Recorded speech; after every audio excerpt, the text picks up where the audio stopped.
Selamat pagi dan salam sejahtera untuk kita semua.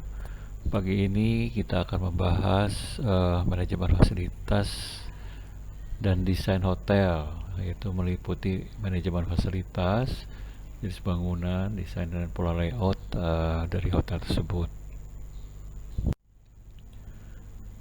Manajemen fasilitas hotel meliputi beberapa hal, diantaranya adalah penyediaan dan pemeliharaan bangunan-bangunan hotel, kemudian pelayanan yang dibutuhkan untuk menempatkan, menyimpan dan melindungi barang-barangnya, kemudian melayani guest atau orang-orang yang berkunjung, kemudian mesin-mesin atau peralatan untuk menunjang aktivitas jasa dan konstruksi dari manajerial. Yang tak kalah penting adalah untuk mensupport usaha manajerial pada fungsinya, yaitu menjaga agar bangunan dan fasilitas lainnya beroperasi secara efektif. Jenis-jenis bangunan hotel diantaranya bangunan berantai tunggal, yaitu yang paling umum sekarang, di mana bangunan tersebut dapat melebar atau memanjang sesuai dengan kebutuhan untuk pengembangan dan perluasan. Kemudian ada bangunan bertingkat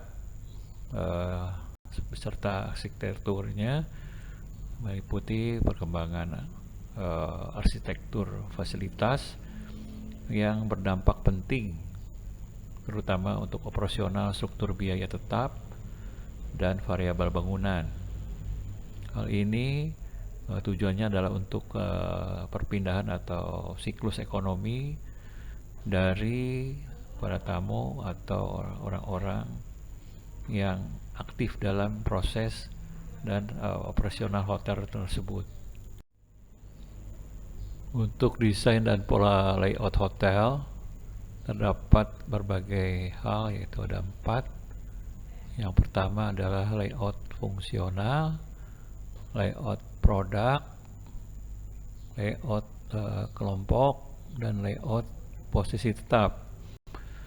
Nah, di slide ini kita bahas mengenai layout fungsional dan produk, di mana layout fungsional itu lebih ke proses atau job load, di mana terjadi pengelompokan bersama personalia untuk melaksanakan pekerjaan yang serupa atau sejenis.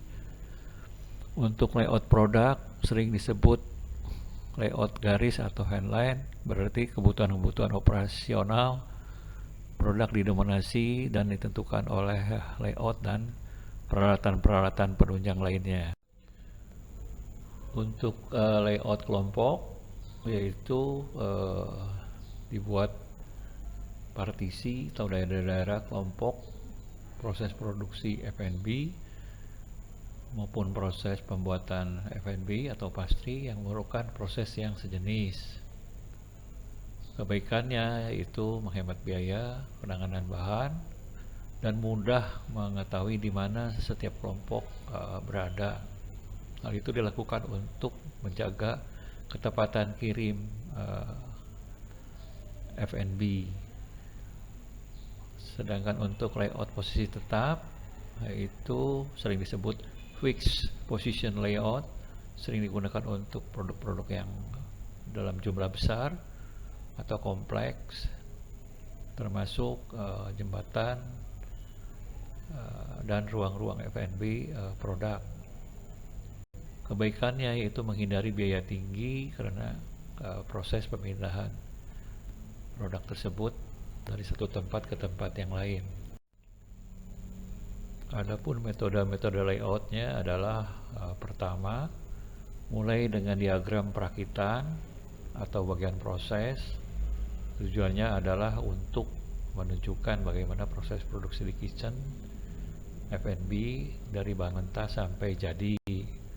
Cara kedua yaitu dengan menentukan layout yang baru. Tujuannya adalah untuk memperhatikan siklus produk dari sudut pandang penanganan bahan baku, apakah produk F&B tersebut